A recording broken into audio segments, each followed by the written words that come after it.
Why is it that first dates usually don't turn into second dates or even relationships? It's all about your presentation. And first impressions really do matter. And there's several things that go into it. You don't have to lay it all out there on the first date, right? So how do you know what you should say? What shouldn't you say? What you should absolutely not do? That's what I want to talk about in this episode. Welcome to my Broken to Brave podcast. I'm Donna Barnes. And in this episode, I'm going to talk about first dates and what you should say, what you shouldn't say, what you should do, what you shouldn't do.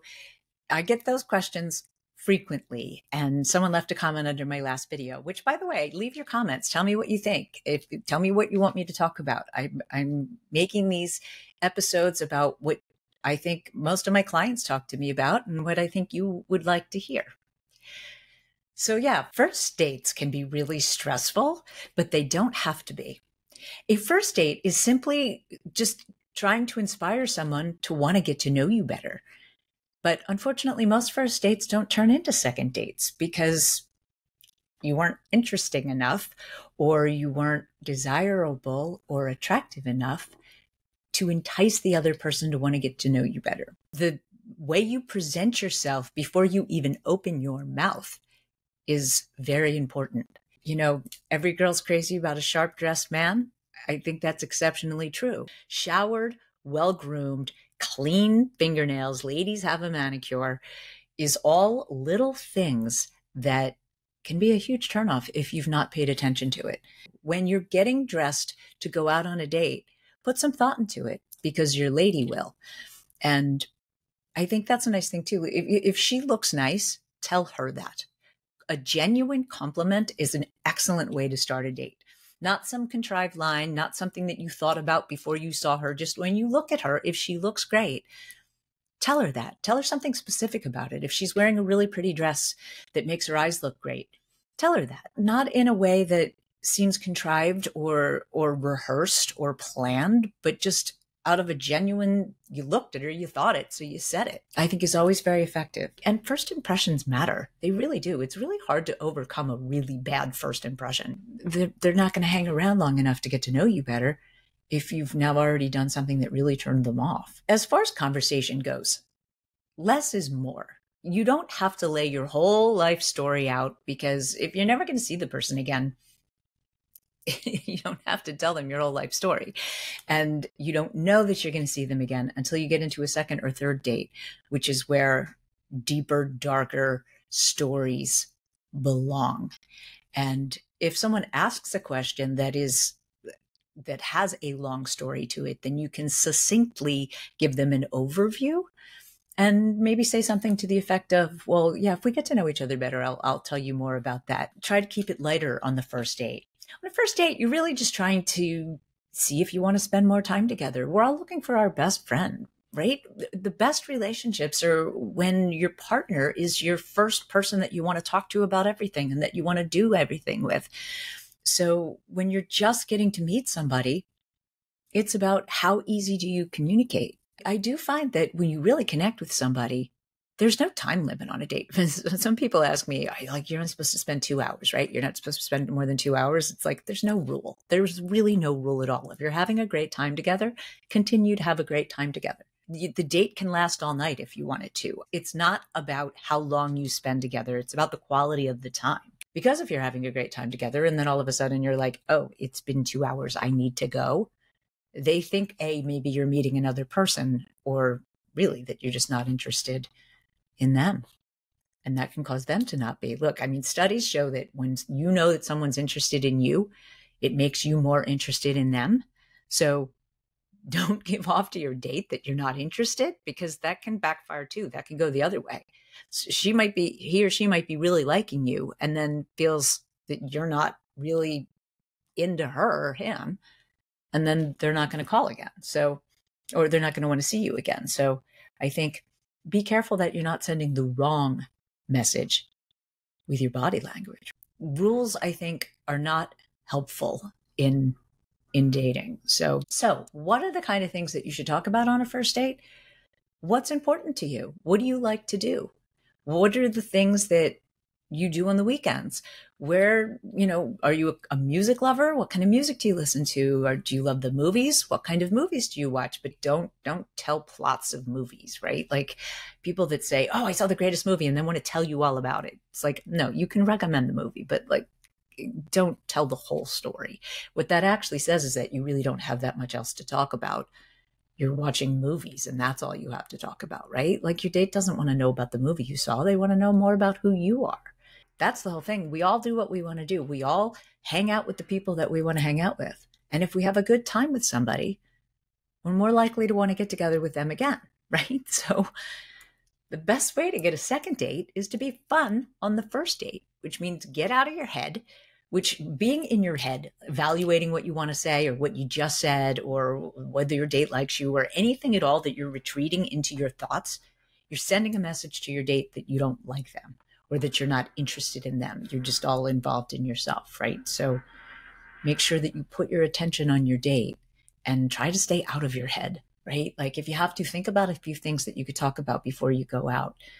And, funny little anecdote stories are good if they're short, but unfortunately, sometimes people have some fun thing that happened to them that's a little bit of a long story that they feel like they should tell on a first date because it's a charming story. But if it involves a bunch of people that your date hasn't met yet and doesn't know, it doesn't have the same appeal, right? A story like that is better left after they've met your friends for a couple of times, and then you can share that fun story about things that happened with them. Don't tell stories about things that you have to explain too much or that your date really isn't aware of the value of the story because they don't know the people that you're talking about. I think keep it better on you and the things you like to do. What do you do on the weekends? Do you go for a bike ride? Do you go for a run? Are you a brunch person? Are you a church person? Like all those kind of things are worth talking about on a first date to get a sense of, do you like to do the same things? I mean, that really what it boils down to. Do you enjoy each other's company? And do we like to do the same things? Because commonality is what makes relationships last long term.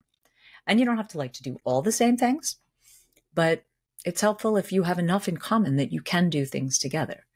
So on a first date, finding out what all those things are can save you some heartache down the road if there's something that's important to you, if your date's not into it. General conversational things about things you like to do. Are you a runner? Do you get up and go for a run on Saturday mornings? Is that something that you can bond over? Or do you have a bike? Do you like to ride your bicycle? Or do you just go to the gym and you want somebody that'll go to the gym with you? Whatever your deal breakers are, right? I think, although don't list your deal breakers and certainly don't bring up anything negative. Nothing negative. Don't complain.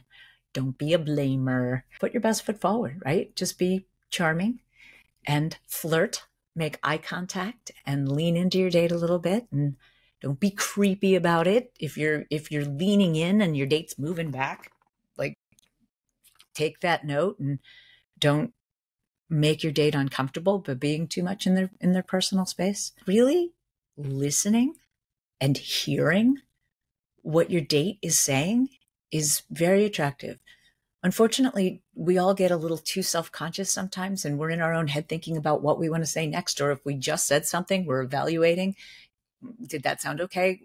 How did that go? Wait, should I right? And then you're not putting your attention on your date, which sends a message that you're really not interested. So try to keep yourself in the present and focused on the things that your date is saying and really hear. And because I'll tell you, it's really attractive if you say something to a date, especially with men, because I hate to say it, guys, you don't all pay attention, right? So if your date says something and now a while later or like on a second date, you bring it up or you casually mention something that you vividly remember that she said, that's very attractive. And I think you get big points for that, right? Like I truly appreciate somebody that if I say something, they're paying attention, right? Don't try to talk about anything heavy. If there's anything that you think will make you emotional, a first date is not the time to talk about it. And if your date asks you about something that you know is going to make you emotional, succinctly say something to the effect of, I would love to share that with you if we get to know each other better, but I don't really feel like talking about it right now. so that not in a way that it seems like you're hiding anything, but just especially when it comes to your ex, do not talk about your ex on your first date. The only thing you can ask about someone's previous relationships is when their last relationship ended, because that's relevant to how available they are and how, you don't want to be someone's rebound. So if someone has just gotten out of a long-term relationship in the last couple of months or something like that, they're probably not really ready for another relationship unless it was a short-lived thing. But and it's relevant how much they really cared about that person. Are they the one that left the relationship? Or you can say, if it ended recently, you can say, can I ask why it ended? Make a judgment for yourself if you think they're really available or not. Because yeah, unfortunately, a lot of people start talking about their ex and they're still emotionally wrapped in it. So it's a massive red flag to your date if you're talking about your ex and you still have an emotional charge on it because you're still pining for that person or angry at that person, or just any unresolved feelings that you have about your ex is going to be really transparent if you start talking about your ex to your date. So don't do that. I think that's unfortunately all too common, which is a big turnoff. Less is more. You don't have to lay out everything about you on the first date. Leave a little bit for the next time so that there is a next time. Questions. When in doubt, ask a question, because unfortunately, as a matchmaker, I get feedback. And the two biggest things that I get that were problems for people is that it felt like a business meeting. People that have meetings all during the work week and then they're out on a date and it's the exact same energy. They're just sitting and talking and they're not really flirting. It doesn't feel like a date because you're treating it just like you do any other meeting that you had. So you really need to, first of all, dress a little bit flirty for a night out, not so that like it's more like what you wore to the office. And if you're coming from the office, bring something else to change into. You want to look casual, and but like you put a little thought into it. Don't be messy or a slob. Make sure your fingernails are clean and your hair is clean and just like, cleaned and polished and well dressed. I think one of the biggest complaints I get after a date is that the person just talked the whole time and they didn't really ask any questions about them. Right. And I think, unfortunately, when you get a little bit nervous, sometimes you just talk. And sometimes, if you just really like to talk and someone asks you a question about you, boom, you're off and running. And you need to really keep focus on how much your date is liking the conversation and feels like they're participating in the conversation. Because I frequently, as a matchmaker, get feedback that someone dominated the conversation and never even asked any questions about them. And then they feel like they're either narcissistic and self-absorbed, or they just really weren't interested in getting to know their date. So don't do that. Make sure the conversation is going two ways and that you're both, interacting with each other. Although hijacking the conversation is another problem where, someone starts to tell something about themselves and you go, oh yeah, I do that too. Oh my gosh. And now you've hijacked the whole conversation. And I think it's human nature to say, oh, I like that too, which that part is fine. But then give the floor back to the person that was originally speaking, because it's really frustrating if you're trying to express something to your date and every time you bring something up, they hijack the conversation and they take it back. And then you never really finished your train of thought. First of all, it's exhausting to be on the giving end of that, right? So I think the three big takeaways on a date is it's not a business meeting. It is an actual date. You need to flirt.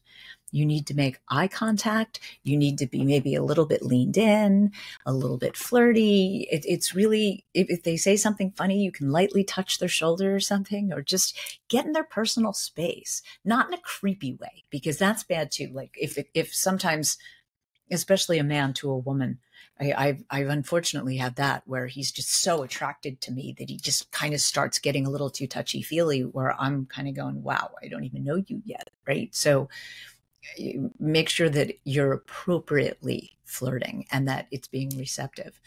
But then too, ask questions. You want to find out things about your date. It should be a give and take. You're not learning anything if you're talking. So you can talk, but then you also need to listen and ask questions about your date. It's not all about you. You also want to interact and hear what your date has to say. Simply flirting with your date can change it into a real relationship. Studies show that it's easier to like somebody if you know that they like you.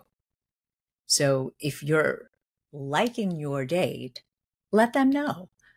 I mean, not in a creepy way, but you can say something like, wow, you're great company. I really enjoy talking to you. Or you're so easy to talk to. Or something along the lines that says, hey, I'm enjoying this. And judge their reaction, right? If they don't say anything or if they don't agree, then maybe you need to alter something that you're doing. How you interact with other people besides your date is also very important. Some of the biggest turnoffs are if you're unkind to anyone. If the server doesn't get your order right, or your meal didn't come out the way you wanted, or someone bumped into you, or whatever it is. Look, I know we all want what we want, but think how that's coming off to somebody who doesn't really know you. You need to be kind and compassionate to everybody around you. Don't be judgmental. Don't be critical. I think all of that stuff is a huge turnoff to most people. You should not complain. You should not be a blamer, right? Like if everything that happened to you is somehow somebody else's fault, it's just not your fault. It's never your fault. It's somebody else's fault. You're a blamer. And that's a massive red flag. Take the high road. In conversation, I think, I once had a client that said to me, oh, come on, don't you like to make fun of people for sport? And I was a little insulted. I was like, no, I really don't. I try to help people for a living. It's mean. It's mean-spirited to be judgmental of somebody else. That might be why you're not getting second dates if that is part of your vocabulary. Be respectful. Be charming, right? Don't worry about what anybody else is doing. Put your attention on your date and yeah, put your attention on your date. Don't be the guy or girl that's looking around at everybody else in the room and trying to see if there's somebody more interesting. That's a huge turnoff too. First impressions are frequently really wrong because some people need a little bit more comfort level before they can open up and start really interacting and being themselves. So if someone's physically appealing, but they're a little bit quiet and you maybe are struggling to have conversation with them, start asking them questions and give them an opportunity to share something about themselves that can bring them out of the shell a little bit, because not everybody's good at dating, right? And unfortunately, it's the same thing. Like I used to be an actress, right? Some people are great at auditioning, but really not that talented. And then other people are incredibly talented and really not that good at auditioning. And it's a little bit the same thing with dating, right? You're basically auditioning to get a second date or to lead it to a relationship. So it's about getting to know each other enough to decide whether you enjoy each other's company is really what it boils down to. Do I want to hang out with this person? Could this person be my new best friend?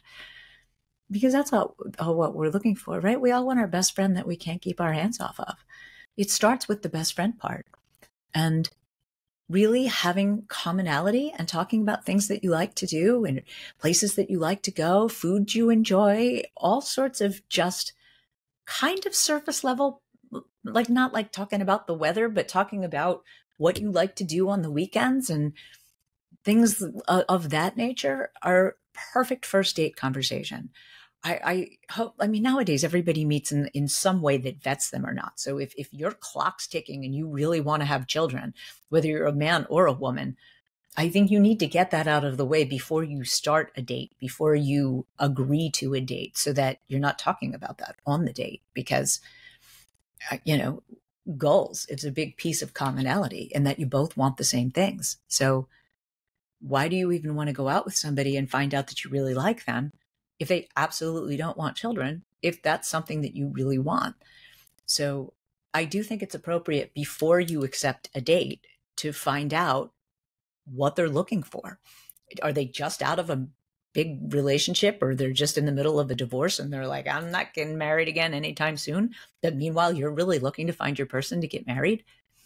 Probably not a good date, right? So that's all part of the commonality thing. And asking a few questions before you accept a date with somebody, having a conversation on the phone before you have a date with somebody can get some of that stuff out of the way so that you don't have to have those big deep conversations when you actually meet. It can just be fun and flirty.